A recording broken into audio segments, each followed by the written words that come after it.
My husband Mark had a conversation with the governor, and he was talking about his recent diagnosis of MS.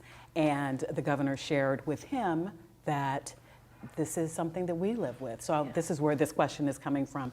And I just want to ask you, I know that March is National MS Month. I know that 1 million Americans live with multiple sclerosis every day.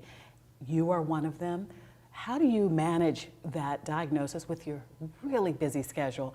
And what's the advice for others, especially Marylanders living with MS? Allison, I just want to thank you for even just lifting that up. And of course, you know, we love Mark, and we love you both. When I was diagnosed over 20 years ago. And I have been very blessed to have a benign, what would be considered a benign course with the illness. But when you are diagnosed, you do not know that.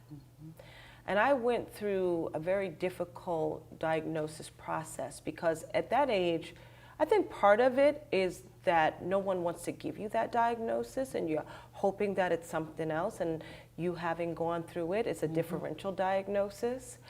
But I also think as a young woman of color, I think I wasn't always being heard. I think I wasn't always being listened to. And I remember going to see the first doctor when I had double vision, I had lost the taste in my mouth, my gait was off, and he literally said to me, I think you're 2 type A, and I think you're having a nervous breakdown. And I mean, that was shocking because I knew that's not what it was. We know our bodies. And I couldn't believe that that's what I was hearing. And then I went to a second doctor, and he had little to no bedside manner. And he said it like, oh, you have a cold. He said, oh yeah, I don't even have to look at the rest of your x-rays. And he said, you have MS. And I broke down in tears because I had felt I was given a death sentence. And then, and it's interesting because a friend of my husband's family is a neurologist, Dr. Carolyn Britton. She's a specialist in New York, African-American doctor who was raised in Alabama and was at a teaching hospital in New York. They took me up to see her. And she said, this is the right diagnosis, but I'm gonna tell you, don't come in here with anybody else's illness because everybody's course is different. And she gave me the confidence to understand that I had a fight.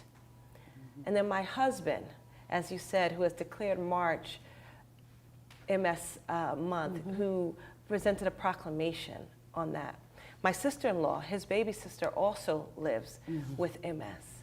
And so he was a partner that was there for me, and we weren't married at that time, but that's just a character of who he is. Some people have flare-ups, they are on a medical regimen. If you don't mind, would you feel free sharing with us or comfortable sharing? Could you tell us about what your journey looks like? Absolutely. So when I was diagnosed with MS, because I had have a very benign course with it, my symptoms were sort of ones that didn't have any residual effects, which many people do.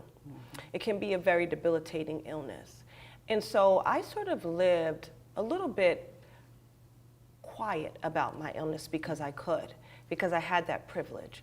But then I realized that that really wasn't the best way for me to live, both for being able to talk about it, but also hopefully making a difference in someone else's life who was living with it. So I did take a very holistic approach to my treatment. I did the medication, but I was, very, very involved with making sure that physical fitness was a huge part of it. I practiced yoga, meditation, and I decided that that was how I wanted to live with my illness, how I wanted to survive with my illness. Now, when I started having children, I decided to take myself off the medication. And I've been off of medication for about 10 years now. Wow. And so I still try to do the best job I can to manage my physical activity, being very active, managing my stress. That is a big part of dealing with MS. But also, if I need to seek treatment, I will see that. I will seek that. But I understand that my course is different and everyone's course is different.